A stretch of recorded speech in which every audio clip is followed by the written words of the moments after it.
Hello, everyone, and welcome to New Consciousness Review. I'm Miriam Knight, and our guest today is Ajayan Borys. He's the author of a new book called Effortless Mind, Meditate with Ease. And he has traveled the globe exploring all kinds of human potential practices. He even has his own radio show called Mind Matters Radio on alternative talk radio in the Pacific Northwest. And he teaches workshops and retreats on meditation and spiritual relationships near Seattle and in the Himalayas. Ajayan, how would you describe the state of meditation? Okay, well, there's so many aspects to the meditative state, and also it depends on, what stage of meditation you're in. Like if you just started or if you've been meditating for many years, there will be differences. But essentially, what I think of as meditation is when you go from that conscious thinking level where we are most of our lives, where we spend most of our waking lives going from thought to thought, and you go from there to a subtler level of thinking, a deeper, quieter level of thinking. And meditation consists of just continually going to quieter and quieter levels of thought, transcending to even the deepest level of thought, and then even that fades away, and then you're not asleep, you're simply aware, but there's no object of awareness, and so it's just a state of pure awareness, which is that basically that's the innermost aspect of yourself, your awareness. We're aware of everything. We're aware of the world, we're aware of our bodies, we're aware of our thoughts, we're aware of our personalities. So it's that awareness itself that's the innermost kernel of self. And so you're just abiding in that state of pure awareness. And so that's kind of the full scope of meditation, from the conscious thinking mind through all the layers of subtle consciousness, subtle thoughts, to the innermost core of your being. That sounds very spiritual. Now, you're a hypnotherapist. How does it differ from a state of hypnosis? Well, hypnosis is a deep state of relaxation. It's probably, I guess, with hypnosis, it's kind of a dip into those subtle layers of thought. You don't keep transcending and transcending and transcending, and then even transcend the faintest level of a thought and come to that pure awareness. Hypnosis, the range of hypnosis is a little more superficial, and yet I wouldn't call it superficial. Maybe that's the wrong word to use, but it doesn't go quite to the same depth as meditation does. I see. So, so many people recommend meditation. Why is it so good for you? What effect does pure meditation have on our body? Okay, so, there's a lot of different benefits of meditation. And you asked about the physical benefits. Mind and body are really closely linked. So when the mind comes to these finer levels of experience in meditation, things change in the body. For one thing, stress hormones, the level of stress hormones goes down. It's kind of instead of that sort of go, go, go that we're always doing, which is, can slip easily into a sympathetic activation of the nervous system, which is kind of the fight or flight response. With meditation, it does just the opposite. It puts you into a parasympathetic response, which is deeply relaxed. Anxiety goes away. Whatever tension and stress dissolves, and you're just in a deep state of peace and kind of inner harmony and relaxation. And so what that does for the body, of course, stress is a major cause of illness.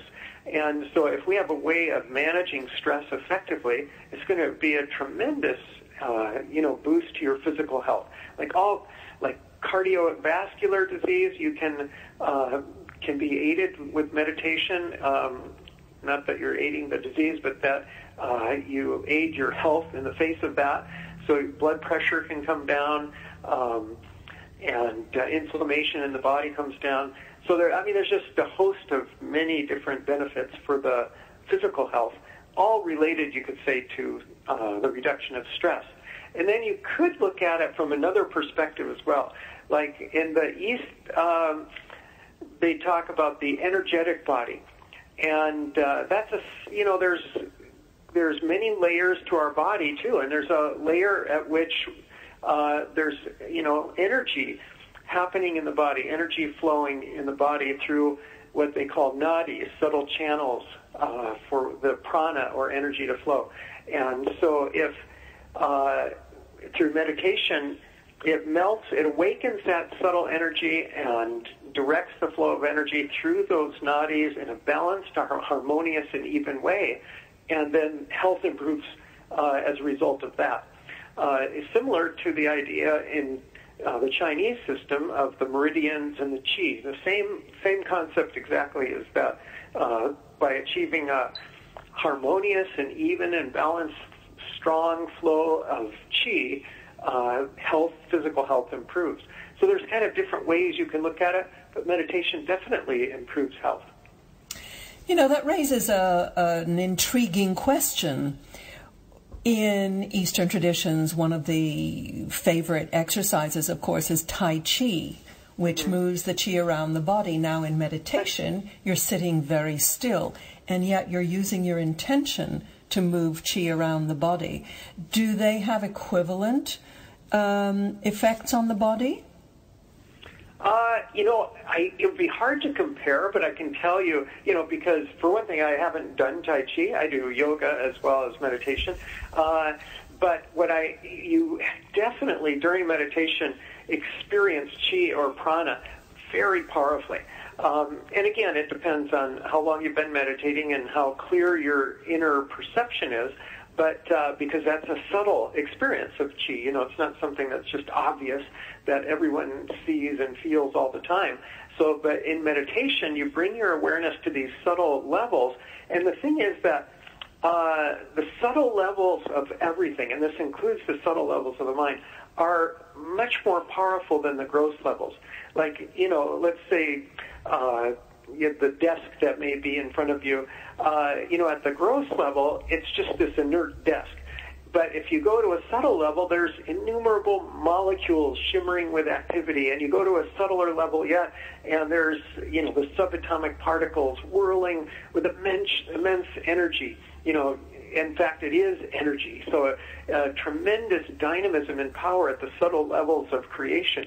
And when you meditate and go to these subtle layers of the mind, you're getting into much more powerful levels of thought, intense creative intelligence potential at those subtle levels. And that experience of the subtle level of the mind awakens the subtle energies in the body very effectively. And so in some sense, I would say, at least in the Indian tradition, meditation is considered more advanced and more effective in this than, say, the yoga asanas, the physical postures and that kind of thing. So in some ways, this has some advantage because you're taking the mind to that subtle subatomic level where there's immense energy and power, and that awakens that energy in the body, and then that starts to flow through the nadis and clear the nadis being those subtle channels for the flow of that energy. And so through that increased flow of energy, it starts to clear the obstacles, and then you achieve that balanced, even flow of energy. That's interesting because it sounds almost like homeopathy, where you dilute the substance to a point. The more you dilute it, the more powerful it's supposed to be. Yeah, that's a really good point. It is kind of like that. You're going, yeah, exactly. You're taking things to a subtle level, and the subtle is more powerful. Like, I even mentioned this in my book. You could, I once had a skin problem and put all kinds of different, medicines that I could find on the skin problem, and it just stayed there for years, literally. Then I was in Europe, and where homeopathy was quite popular. This was back in the 70s. And this German homeopathic doctor gave me this solution with sulfur. And it was literally just a few molecules of sulfur in this solution. And I took that, and the rash went away instantly. I mean, it was just amazing. After years of trying to get rid of it, this homeopathic remedy was so much more effective. And so that was just a matter of a few molecules, like activating something almost like on the vibrational level. So it was very subtle.